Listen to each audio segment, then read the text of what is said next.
mapagpalang araw po sa ating lahat. Welcome again to our 365 Daily Devotion. Our topic for today is trusting in God's wisdom. And our scripture for today is Proverbs chapter 3 verse 5 to 6.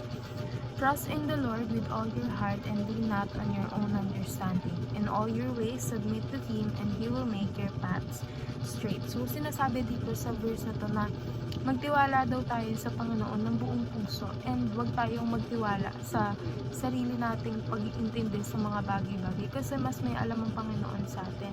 And kapag nag-submit tayo sa Kanya, He will make our path straight. Kumbaga, ipupunta niya tayo sa tamang daan. Our first teaching is God knows the best destination. So, tayo kasi, tayong mga tao, meron tayong plano para sa sarili natin. Meron tayong destination na nilook forward.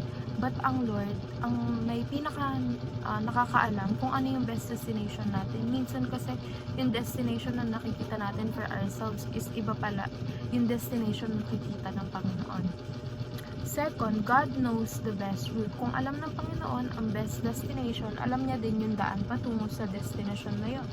So, kasi, ang route natin madalas is straight lang. Gusto natin na straight lang, pupunta lang tayo sa goal natin or magsasucceed agad tayo. But ang route ni God is paikot. So, merong mga ups and downs, merong mga circumstances, may mga trials bago tayo makarating sa destination. Third, God knows the best vehicle. The best vehicle that we can use para makapunta tayo sa destination natin is si God.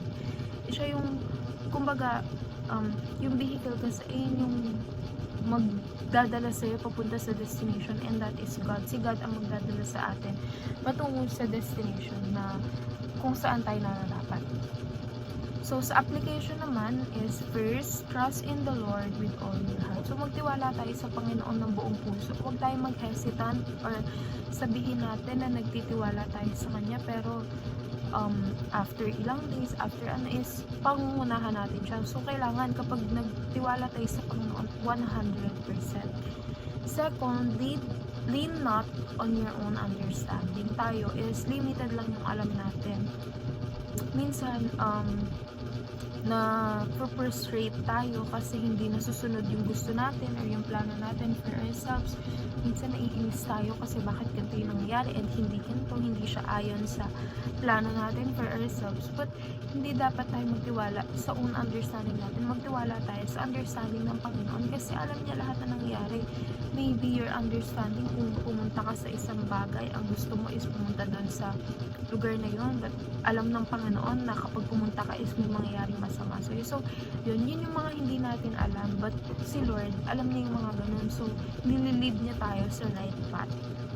And third, acknowledge God's wisdom. So, kailangan alam natin na si Lord, full of wisdom siya. Kailangan magtiwala tayo sa mga sinasabi niya, sa mga sagot niya sa atin, magtiwala tayo sa lahat, and ayun, dapat maging okay tayo sa plano niya para sa atin dahil hindi naman tayo pupunta ng Panginoon sa destination kung saan mapapahamak tayo.